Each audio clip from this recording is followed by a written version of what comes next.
Hello, and welcome to Ask a Historian, brought to you by Heritage Mississauga. I'm Matthew Wilkinson, your host and historian with Heritage Mississauga.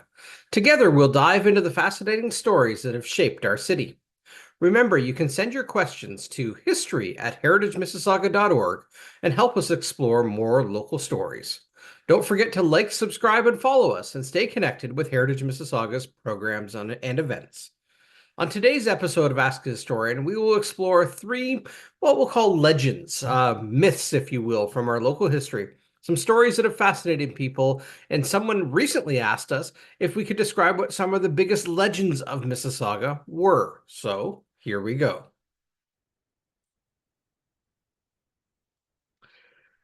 Our first legend, if you will, relates around a very well-known name from history. Even if you don't know the backstory of it, you will certainly have heard the name or ring a bell if you hear Buffalo Bill Cody.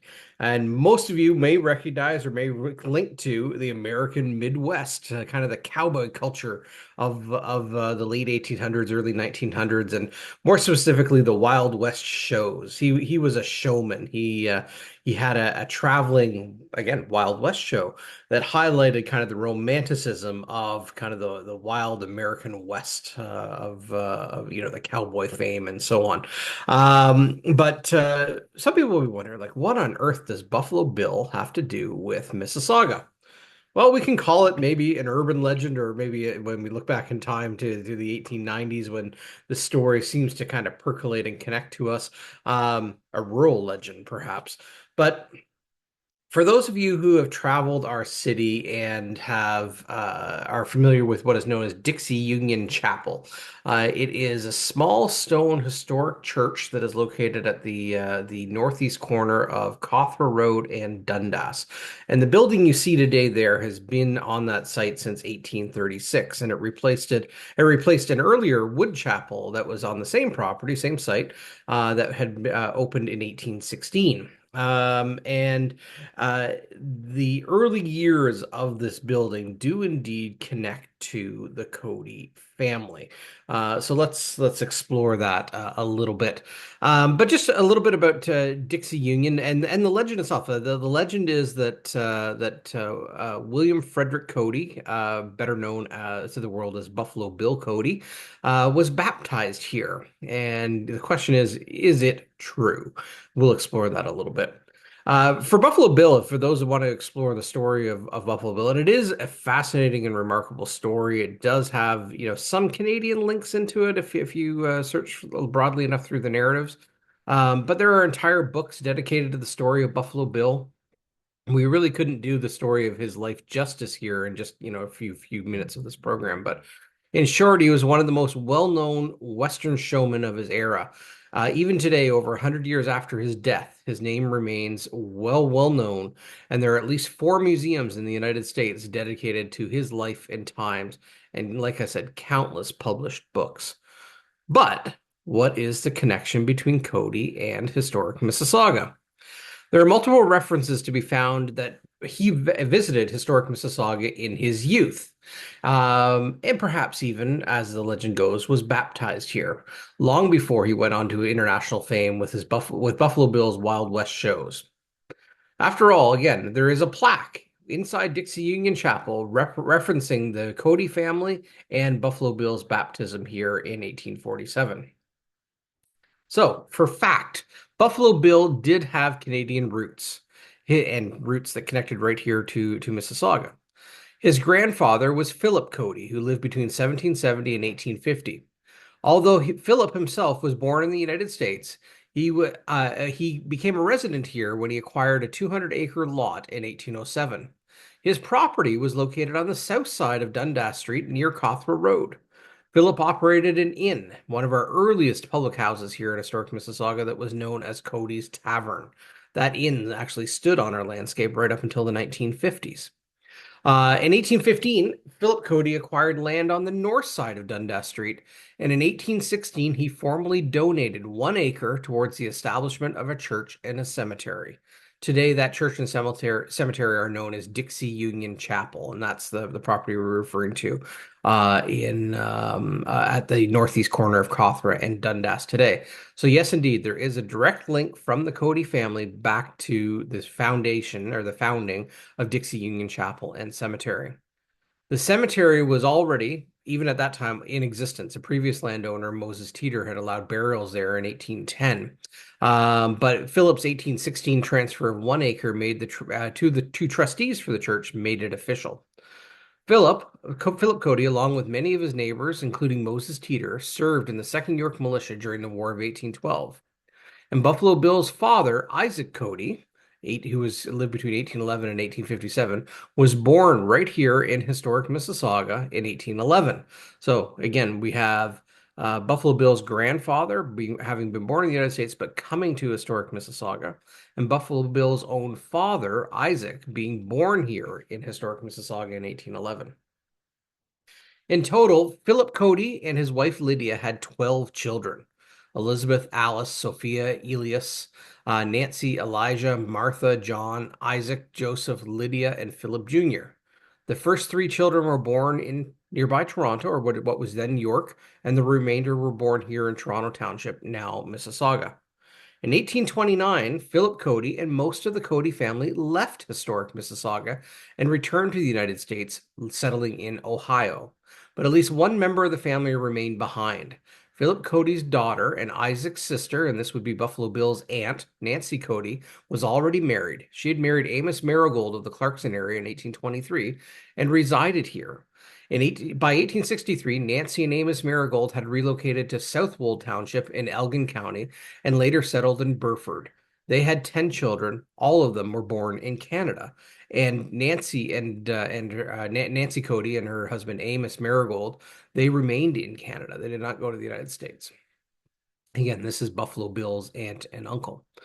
So back to Buffalo Bill and the legend of his baptism. Buffalo Bill was born in Iowa in 1845, and the family moved quite a bit during the early years, quite difficult times financially for them. There were some uncited references to his having lived in historic Mississauga for part of his youth, but they are unproven and most likely not true. Most notably, those references were absent in his own autobiography, Buffalo Bill's own story of his life and deeds, which was published in 1917.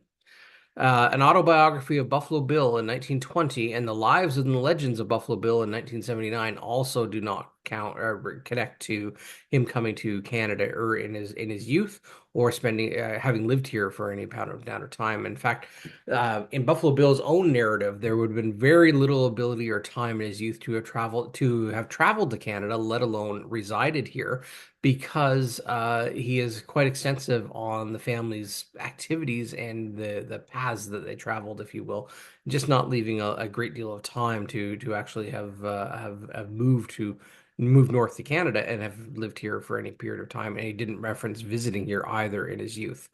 Anyway, there is reference to him in 1864 having visited relations in the North Country, but it's not clear if he was referring to Canada or to family who resided in Cleveland, Ohio. At this point, Buffalo Bill is living in the southern Midwest, so the North Country, it may not actually be Canada. It might have been just northwards towards the Great Lakes in the Cleveland area. Buffalo Bill also makes no reference to his baptism. If he was referring to Canada, then presumably he was speaking of his Aunt Nancy's family, which in 1864 were residing in Elgin County and not here in historic Mississauga. Buffalo Bill did visit the Toronto area at least twice with his Wild West shows, both times later in life as an adult, in 1885 and 1897, respectively. He was widely covered in newspapers of the day. He was interviewed on the Globe newspaper on July 5th, 1897. And I quote, and this is from Buffalo Bill in 1897. "Do you know that I think I can call myself a Canadian? My parents were Canadian, and relatives are yet living in the neighborhood of Woodstock.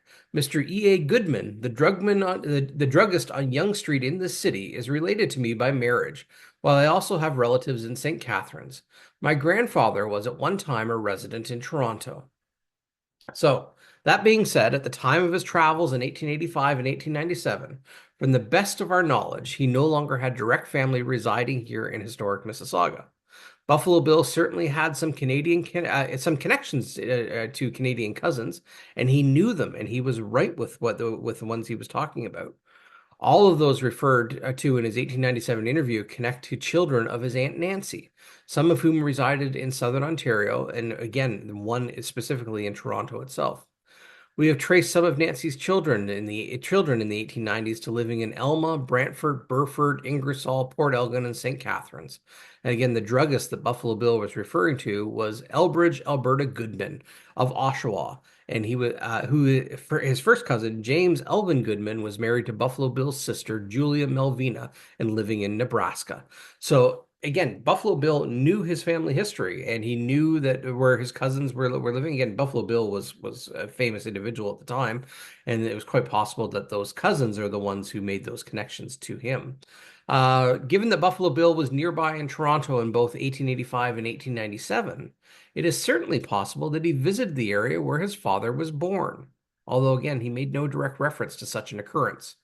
However, Buffalo Bill was very aware of his Canadian roots, and well in the vicinity while he was in Toronto with his Wild West shows. Might he have visited his grandfather's old inn? It was still standing. He could have. And he could have visited Dixie Union Chapel. And he might have even attended a service at Dixie Union Chapel. And perhaps he even took communion here.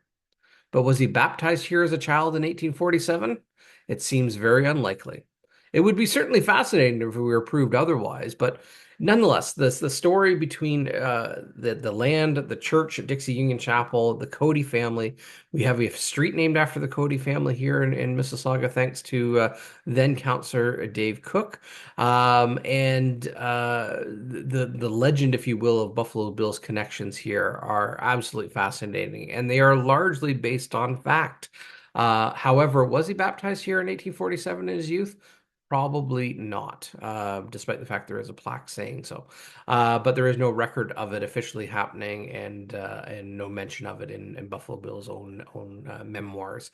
But with that being said, a fascinating legend nonetheless.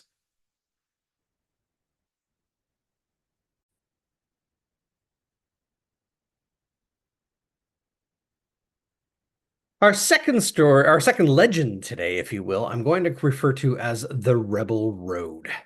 Um, At the corner of Eglinton Avenue and Credit View, there's a utility box with an image on it. And that image, in the utility box, the artwork on the utility box around the city are done by the Mississauga Arts Council, so hat tip to them. But on this particular box, there is a portrait of William Lyon Mackenzie, face staring out at you as you drive by at Eglinton and Credit View. William Lyon Mackenzie himself lived between 1795 and 1861. He was historically a political and social figure of great renown in the early years of Canada, even though he only ever briefly passed through historic Mississauga. So why on earth is his picture on a utility box at the corner of Credit View and Eglinton? Um, all right, so let's step back a little bit and paint the scene.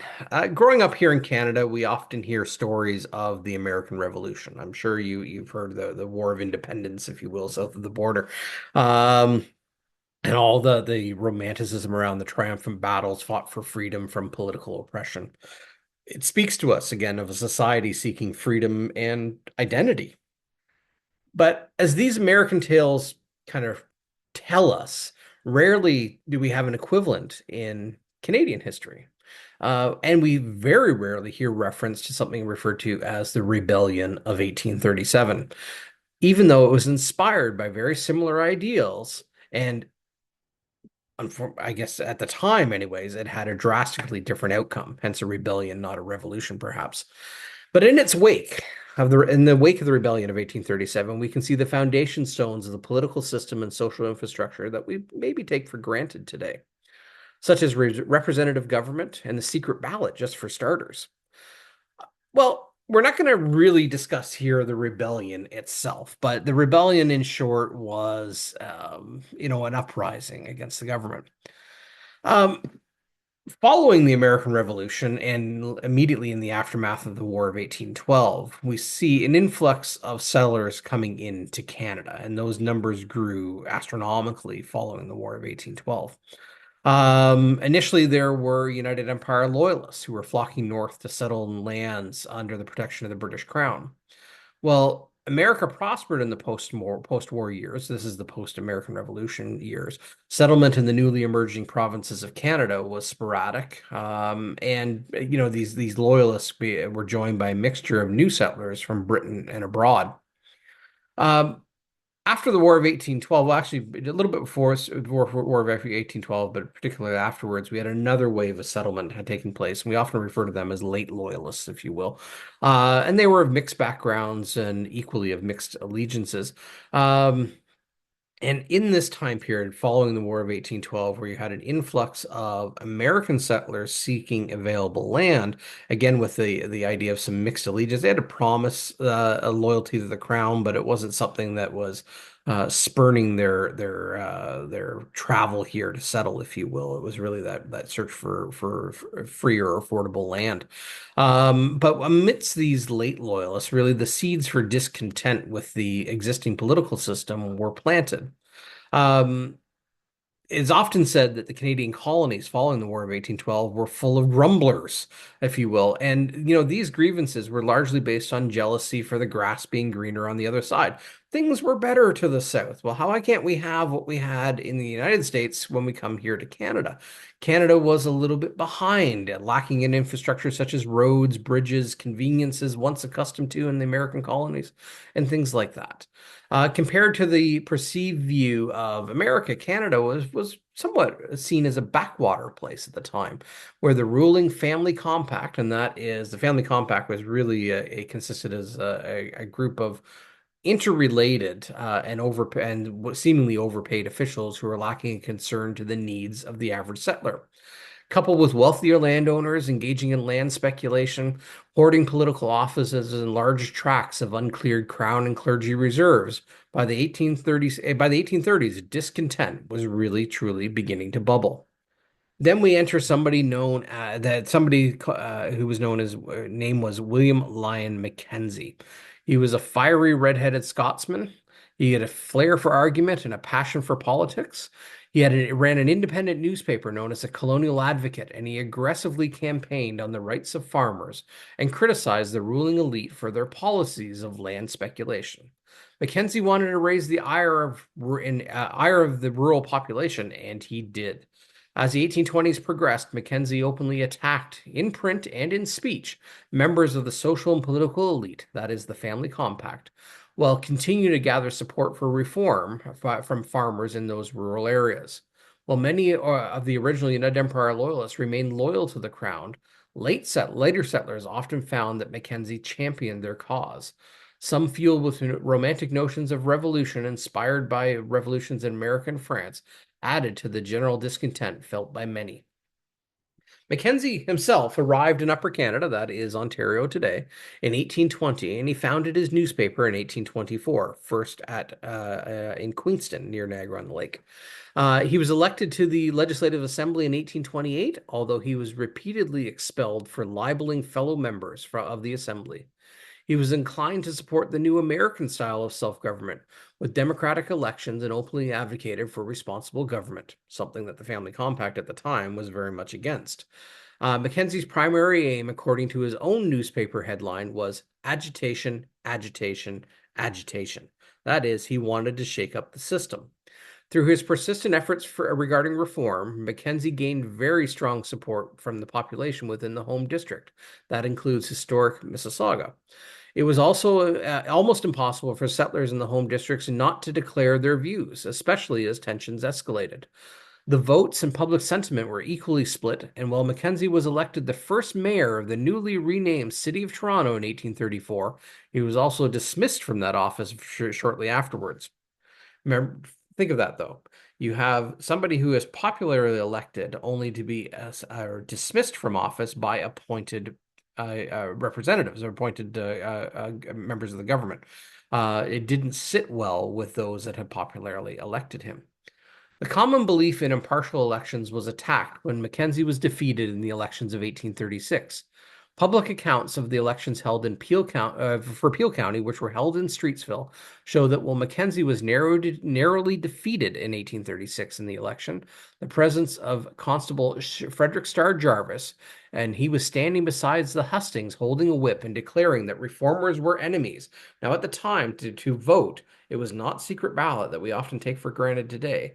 The voting person, who had to be male and had to be land owning, had to had to walk up onto a raised platform, raise his hand, and declare in public who he was voting for. Not quite something that perhaps would be comfortable for many if the sheriff was standing below the what was known as the hustings, the stairs up to the platform, and declaring that those that would vote for reform were enemies of the government and would be arrested. So, you can very much see that that might have impacted or influenced the vote itself. Minor altercations, which often pitted neighbor against neighbor and reformist against Tory or conservative, broke out whenever the inflammatory politics was approached. An exasperated Mackenzie felt that the only option left to them, these are the reformers, was rebellion. The rebels gathered on December 7th of 1837, about 5 miles north of Toronto, near where Yonge Street and Eglinton Avenue intersect today. Hard to think of that north of Toronto, but that's within the city, of course, today. Their goal was to march down Yonge Street and overthrow the government. Didn't quite have it well thought out, but that was the intent anyways. Through tactical errors, poor planning and execution, and little training, the rebels were quickly scattered by Colonel James Fitzgibbon and his troops. 2 rebels were killed in the exchange, Ludwig Weidman and James Henderson, and 2 rebels, Samuel Lount and Peter Matthews, were later captured and ultimately hanged for high treason. Most of the rebels fled, and the hunt for the leader, that is William Lyon Mackenzie, was on. One can imagine Mackenzie, with some loyal followers, dashing away from the scene of the routed rebellion, desperately trying to outrun the soldiers. Their plan was to make for the United States. However, there was a vast distance between from the countryside of North Toronto, and the United States, and countless redcoats, intent on their capture, stood between them and freedom. The rebels themselves opted to split up, some in groups of 2 or 3, while others just disappeared into the vast countryside and returned home to their farms. There was no list of all the rebels that attended. Some 500 to 600 are known to have gathered. But the leaders were known, and so the leaders became the target of the government's retribution or ire, I guess, at the time. News traveled slowly at the time, of course, and while many leaders and more militant rebels were known and openly pursued, most of the farmers turned rebels simply went back home to their farms. Lots of stories of those that were either engaged in the rebellion or helped put down the rebellion. Really hard to confirm one way or another who participated beyond the leaders themselves. In Mackenzie's own accounts and reflections of others at the time, we can attempt to trace Mackenzie's flight to the United States as he wound his way through historic Mississauga and beyond. It is difficult in the sense that Mackenzie, in his own papers, did not make mention of specific names of supporters for fear that they would face retribution at some point. Also, the legend of Mackenzie's flight grew a life of its own, and throughout Peel and Caledon, from Port Credit to Brampton, people have claimed to have sheltered or aided Mackenzie. Similar, perhaps, to the hiding of Bonnie Prince Charlie in Scotland, Mackenzie's journey and escape gained a fame of its own. One story is that if Mackenzie is said to have stayed at every place that claimed to have sheltered him, he'd still be here. So back to our story. Following the failed rebellion, Mackenzie ventured up Yonge Street, where a local supporter gave him a horse. And again, these things are recounted by Mackenzie himself. He then continued north on Yonge Street, where he overtook a fellow rebel, Colonel Anthony von Egmont, and about 90 rebel comrades. This is where they agreed to make for the United States, but they were in disagreement as to whether they should disperse or stay together. In the end, 16 rebels went with Mackenzie, while the others dispersed. Von Egmont, while returning home shortly after, was captured, arrested, and he later died in prison. Mackenzie found himself closely pursued. The party that he was traveling with made for the Humber River, and when they found the bridge guarded, the company went south and crossed the river on a footbridge. They were able to get some sustenance at a local and loyal rebel farmstead. Mackenzie and his companions then traveled southwards, crossing the Etobicoke Creek and coming into what was historic Mississauga, likely now in the vicinity of what is Fleetwood Park in Mississauga, although we are not sure where they crossed the Etobicoke Creek. They then reached Dundas Street, which Mackenzie referred to as the Great Western Road. And they reached Dundas Street around 2 a.m. on December 8th of 1837. Exhausted and cold, remember this is now December 8th, and so we're in the clutches of winter here. Mackenzie found shelter with who he called the worthy settler on Dundas Street. The worthy settler is known to be Absalom Wilcox, who lived near what is now Dixie Road and Dundas Street. Absalom, in his own biography and in some references to being the foreman around the original Dixie Union Chapel at Cawthra and Dundas, was referred to quite commonly as the worthy settler. And so we understand that the worthy settler is Absalom Wilcox, and the Wilcox family related that Mackenzie was sheltered in their house for one night. Also, Absalom's son Alan was also one of the rebels and traveled with Mackenzie and made their way to the United States together. We'll come back to Alan in a little bit. Blankets were hung over the windows, and the rebels were able to sleep and eat in relative security. The fleeing rebels then split into groups of 2 or 3 for the southward flight, with the young man who went with Mackenzie. It was known as Alan Wilcox. So together, William Lyon Mackenzie, the rebel leader, and Alan Wilcox, the two of them, made flight for the United States. They were able to make a northwesterly course up the concession by way of an angled line. That angled line likely refers to Credit View, which was not a direct straight line, but rather angled along the course of the Credit River, 1 mile from the Credit River. So Credit View is most likely what he referred to as the angled line, making their way to what is now modern Eglinton Avenue. So that's where we get back to that utility box at the corner of Credit View and Eglinton. That is most likely the point through Mackenzie's own narrative of where the route that they took to travel. So where were they going if they're traveling northwards at this point through historic Mississauga? They are making their way to the shelter of a friend, and that was William Comfort. William Comfort had a home near what is now Barberton Road and Mississauga Road, south of Streetsville, near where the old Barber House is today. In fact, that would be the same property later on. But so Mackenzie's second night from flight from authorities through historic Mississauga was spent at the home of Elizabeth and William Comfort near Streetsville, close to where Barberton Road meets Mississauga Road today. And we know this because Mackenzie recounts, and one of the few people he refers to in name are the Elizabeth and William Comfort, with much regret, and we'll talk about that as well. William Comfort had an early mill along the Credit River. William was an American by birth and a loyal friend and supporter of William Lyon Mackenzie and the Reform cause, although he did not attend the attempted rebellion. He was not part of the rebellion itself. The Comforts willingly sheltered and aided Mackenzie. Perhaps they didn't understand at the time what had transpired north of Toronto. Again, they weren't there, and news travels slowly. We're only here the second night afterwards. But nonetheless, William Comfort opened his door to William Lyon Mackenzie and Alan Wilcox. But unbeknownst to them, their house was under surveillance.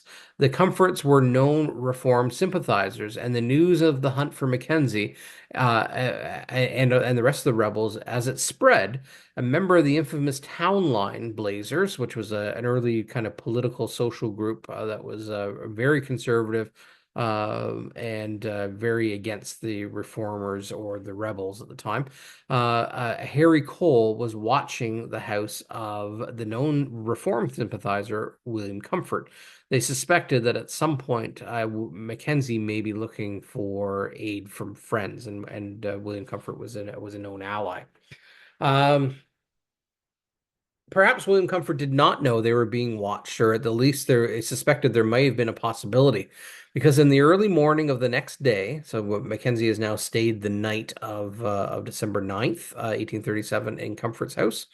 In the early morning, 2 wagons left the Comfort property. One headed north on Mississauga Road, and the other headed south. Harry Cole had to decide which one to follow, and he chose wrong. Harry trailed the northbound wagon. It is recorded that William said upon leaving the house that morning, To his wife Elizabeth, "Goodbye, wife. Perhaps I will never see you again." Sadly, his prophetic words did come true. Comfort was driving the northbound wagon himself, and he was alone. He made it north of Streetsville along what is now Queen Street or Mississauga Road, and just to the north of Streetsville, he was arrested. Harry Cole had let the constable know that he suspected that Mackenzie was fleeing, and they arrested William Comfort on suspicion of sheltering the rebels. But at that point, Mackenzie already had a head start, and he was driving. He and Allen were being driven northwards by who he called a young emeralder or a young Irishman, and they were headed southbound along Mississauga Road. And again, they had a head start and were not caught up to by the time William Comfort was arrested. William Lyon Mackenzie was already on his way. Sadly, the Tory party, under the direction of Harry Cole, later came to the Comfort home looking for Mackenzie, again, not realizing he'd already escaped. They frightened the family's two young children, and they caused Elizabeth Comfort, who was pregnant, to faint.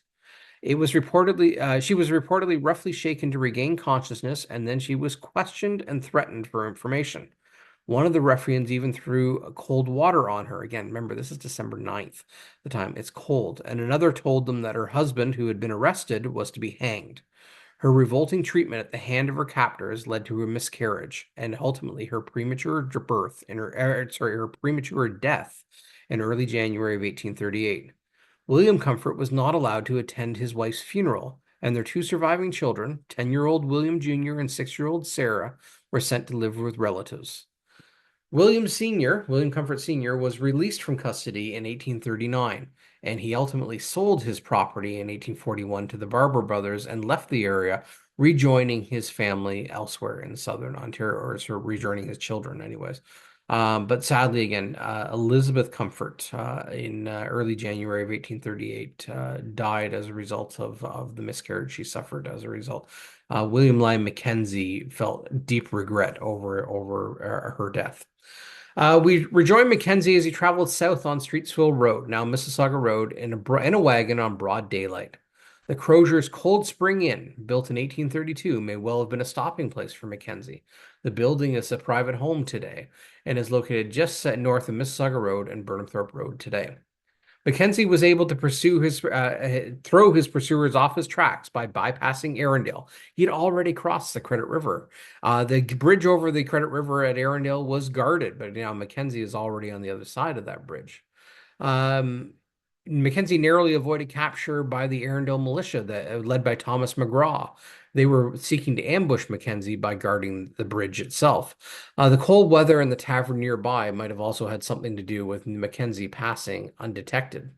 Mackenzie went westward on Dundas Street, and there are no mentions of any more escapades, although his route would have taken him past the offices of Heritage Mississauga at the Grange.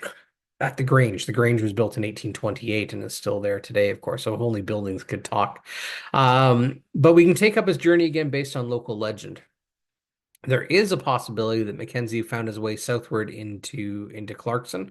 There is some suggestion that he was sheltered at Warren Clarkson's barn, and also suggestion that a rebel sympathizer, perhaps Alan Wilcox, actually hid in the bake oven at Benares, but whether or not that is true certainly is unconfirmed.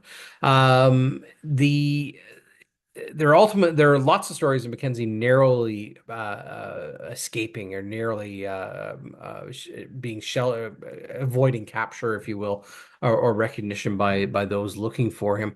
But ultimately, he was driven by the need to hide and the need to escape.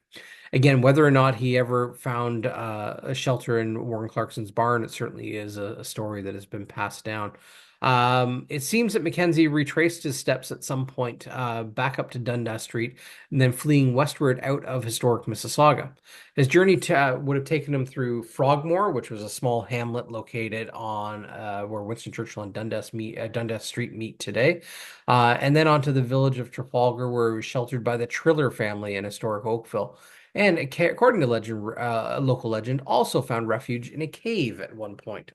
But through a mixture of loyal farmers and his own rash determination, and perhaps some luck, he seemed to travel just ahead of the news, Even at one point, he dressed in a woman's dress to kind of escape capture as he departed a house that was being searched. But Mackenzie was able to escape from Upper Canada and find his way to the United States. And Alan Wilcox also found his way to America. Like many fascinating stories from our history, the events of 1837 were not the end of Mackenzie's story. Mackenzie did continue his attacks on the policies of Upper Canada, and while he did eventually surrender and spent some time in jail, after his release, he returned to politics and his platform, if you will, of agitation.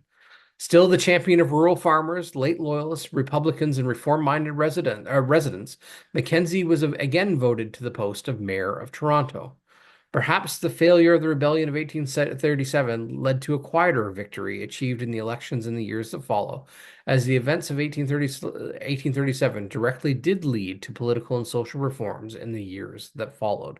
But again, that's another bigger story. So here we've just followed kind of that legend of Mackenzie's route, based in fact, but some unknowns, if you will, of Mackenzie finding his way through historic Mississauga to relative safety for him, at least, in the United States, again, for a short period of time before he again returned to Upper Canada and Toronto.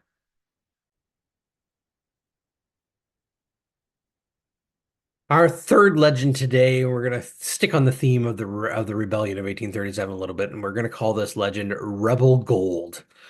Nothing quite entices the imagination like the lure and luster of gold. You can think of, the gold rushes and the greed and things like that. But gold indeed, and perhaps the story of buried gold really gets the imagination going. And, it's not something we often think about in connection to historic Mississauga. Back in 1837, during the tumultuous times of the Rebellion of 1837, and after the uprising at Montgomery's Tavern on December 7th of 1837, would-be supporters and usurpers fled, and the rebels scattered into the surrounding countryside.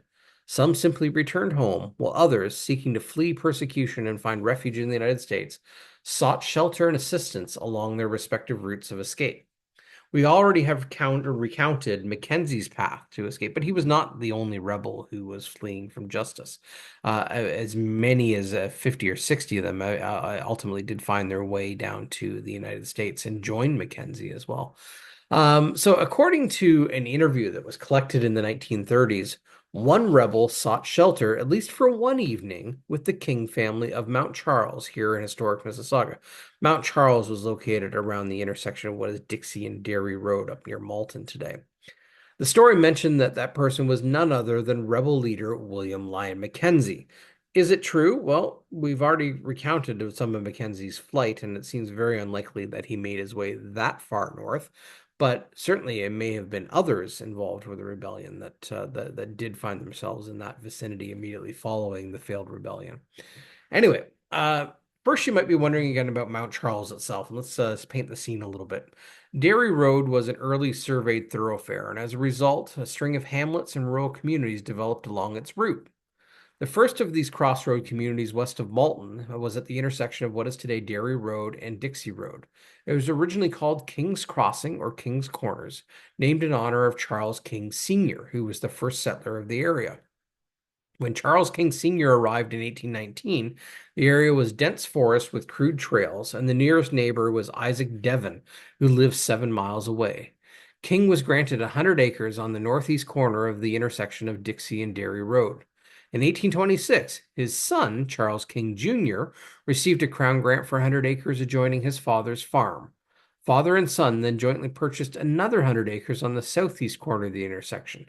And so here we are around this intersection. The King family has 300 acres of farm right in the vicinity of Dixie and Derry Road. The first store in the community was built by Charles King Sr. in 1836 on the southeast corner. In 1862, Charles King Jr. was listed as the first postmaster, and the name of the community was changed to avoid confusion with Kingsville, Ontario. The residents decided in a vote to commemorate Charles's first name rather than his last name, and so King's Crossing or King's Corners became Mount Charles after Charles King. The mount may have come from a good-natured humor, as the entire area is relatively flat. A local farmer, William Johnston, is credited with coming up with the suggestion. And this once thriving hamlet was home to a general store, post office, blacksmith, carpenter, and Irvin's famed weaver shop. The Mount Charles post office closed in 1915, and there are very few reminders of this historic lost village remaining on our landscape. But back to our story of gold in 1837. That makes you salivate a little bit. Buried gold, right? At the time of the rebellion, the King family owned their 200 acres on the northeast corner of Darien-Dixie Road. At that time, the family consisted of Charles King Sr., his wife Elizabeth, and their children, Mary Ann, George, William, Charles Jr., Henry, Elizabeth, Harriet, Edward, Sarah, James, and Rachel, ranging in ages from 17 years old to a newborn. While the family patriarch, Charles Sr., did not take part in the uprising, he was reportedly a Reform Party sympathizer in politics. According to the story, William Lyon Mackenzie himself sheltered at the King home in Mount Charles while soldiers scoured the vicinity in search of the rebels. The story recounts that the rebel leader buried a pot of gold on the hillside below the King farmhouse in order to keep it out of the hands of those who opposed the reformers. Because of sheltering fugitives, Charles King earned the nickname the Rebel King in the vicinity. And from the story, the buried gold has never been found. It's a good story, but is it true? Well, let's explore that a little bit. Charles King received his land grant again in 1826, followed by his son in 1828. And the combination of 200-acre property was acquired by Robert Craig in 1868, by James Jackson in 1869, and by William Baldock in 1889, and then by William's son Stanley Baldock in 1936. And it was Stanley Baldock who shared the story of the rebel gold in an interview in the 1930s.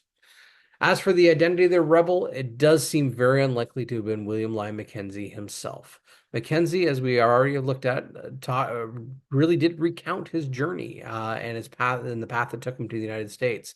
And those are written specifically in The Life and Times of William Lyon Mackenzie, written by Mackenzie's own son-in-law, Charles Lindsay, in 1862. In the narrative, Mackenzie spells out his journey, which took him far to the south of Mount Charles along Dundas Street and would have left very little time within a very dense kind of 3 days, if you will, to detour up to the Mount Charles area. So other than that, we're left as grasping, as no other identities are presently known. But no doubt, if there were rebels, they may well have sheltered at the King home. It is also somebody they likely knew and therefore perhaps concealed the identity of. So, while a rebel being sheltered at the King house in 1837, probably not William Lyon Mackenzie, but certainly the possibility of a rebel being sheltered there is not out of the realm of possibilities. But what about the gold? The rebels, by and large, were farmers with little means of financial support for their would-be rebellion. They had a hard time scraping together funds to feed the gathered rebels at Montgomery's Tavern for food on the day leading up to the rebellion, let alone carrying a pot of gold. While the rebels could have come into some funds as they secreted away during their flight from authorities, a physical pot of gold, as a suggestion might be, it seems a bit far-fetched. However, legends usually begin with a kernel of truth. Although Stanley Baldock did not provide the source of information, it is possible, given his ownership of the former King farm, that stories had passed down from owner to owner. Stanley himself was born in 1893, more than 50 years after the events of 1837. It is possible, even likely, that the story of sheltering rebels expanded over time. Perhaps money was left in safekeeping within the King family, and over time, that story of money being left in trust became a buried pot of gold. We do not know, and to the best of our knowledge, no gold has ever been found, although it does make for a fascinating urban rural legend here in Mississauga, a buried pot of gold. And who knows, maybe one day it will be found. We just don't know. Of course, we also don't know exactly where it might have been buried either. So that's part of a challenge, but nonetheless, fascinating to explore kind of the legends and myths of historic Mississauga. So with that, thank you for spending your time with us here on Ask a Historian. Always fun to wander down memory lane and recount some stories of yesteryear. Please like, subscribe, and follow us and stay up to date for on our programs and events. And join us next time on Ask a Historian for more fascinating stories of Mississauga's history.